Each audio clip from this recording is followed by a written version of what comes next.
When it comes to Disney franchises, one of the longest running happens to be the tale of a self-driving car with a mind of its own. Ever since he first hit the big screen in 1968, Herbie the Love Bug found himself quite the beloved icon. And what's impressive is that he's never been rebooted, as the various movies and the television show exist as a single continuity.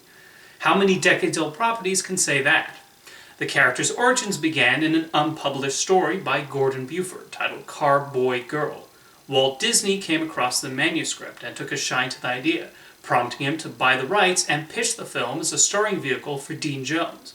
A number of cars were considered to play the vehicle, with the production team ultimately finding that the Volkswagen Beetle had the most personality. It did not take long for the filmmakers to establish his playful personality that would help endear the Love Bug to audiences. Meanwhile, the name Herbie came from a comedy routine by Buddy Hackett, who played Joan's best friend in the movie. When making the Love Bug, Disney did not have permission from Volkswagen to mention them as the makers of the car, so the characters noticeably never make reference to Herbie's model. When the movie became a big success and sales of the Beetle went up, the automaker very quickly changed their tune and allowed the sequels to call him a Volkswagen.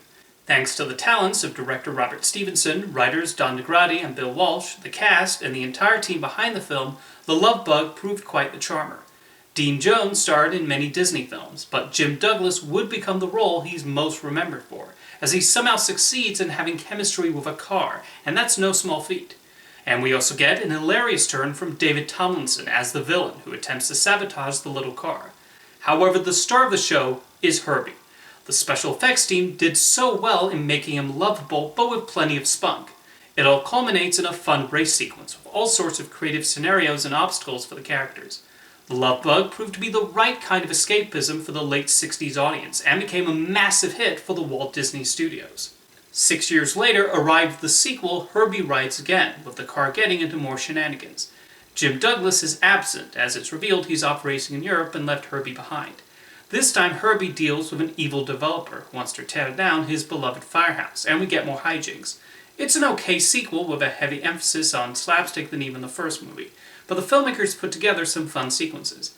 Honestly, the most fascinating thing about Herbie Rides Again is that the aforementioned developer is Alonzo Hawk, the villain from The Absent-Minded Professor, which, by the way, also exists in the same universe as The Shaggy Dog and The Computer Wore Tennis Shoes. Yes, Disney had its own cinematic universe long before Marvel. Jim Douglas returned to driving Herbie in the next film, Herbie Goes to Monte Carlo, this time joined by Don Knotts and the Diamond Heist. The sequel also has Herbie falling in love when he becomes infatuated with a Lancia Scorpion.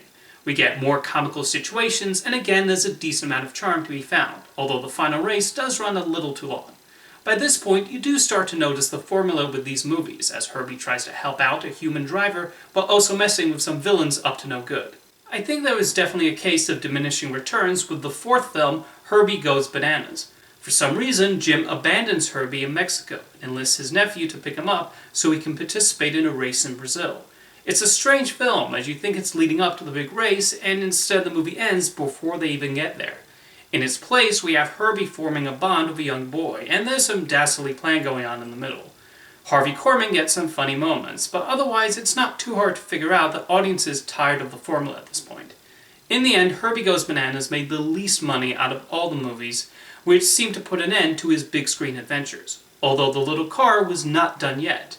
In the spring of 1982, CBS aired a television series titled Herbie the Love Bug, which had Jim Douglas reunited with Herbie. This time, the now-retired Jim owns a driving school and uses Herbie in his lessons. Meanwhile, Jim gets romantically involved with a single mother, and we see him attempt to become a part of her family. I actually found this show quite enjoyable, and it seemed to go back to the spirit of the first film. We see Jim try to enter this new phase of his life, and the writers come up with some funny antics for Herbie. We also get a humorous villain turn from Larry Linville, who plays the banker not too far removed from Major Burns, his character from MASH. The television critics were not nearly as kind as I was, though, and I guess the ratings were rather poor, as CBS cancelled Herbie the Love Bug after only 5 episodes.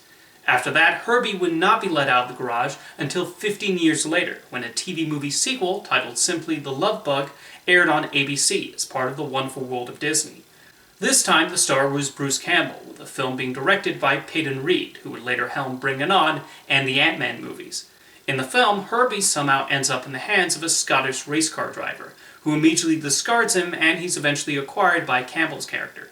Dean Jones would reprise his role as Jim Douglas, which wound up being the last time he portrayed the character, so there is a bittersweet feeling when he appears. This movie also revealed Herbie's origin story, and we get the introduction of his evil counterpart, Horace. Thanks to Campbell's presence and Reed's direction, The Love Bug is an enjoyable little film, with enough likability to get past the familiar formula. In 2005, he would return to the big screen in Herbie Fully Loaded, based on a story pitch by Thomas Lennon and Robert Ben Garant. Herbie starts the film yet again abandoned by his previous owner, until he's rescued by Lindsay Lohan and becomes a NASCAR champion. I found the film a fairly run-of-the-mill family picture, although the most unusual decision comes from giving Herbie the ability to blink and smile, which just looks off-putting. This, by the way, was not Lennon and Garant's idea.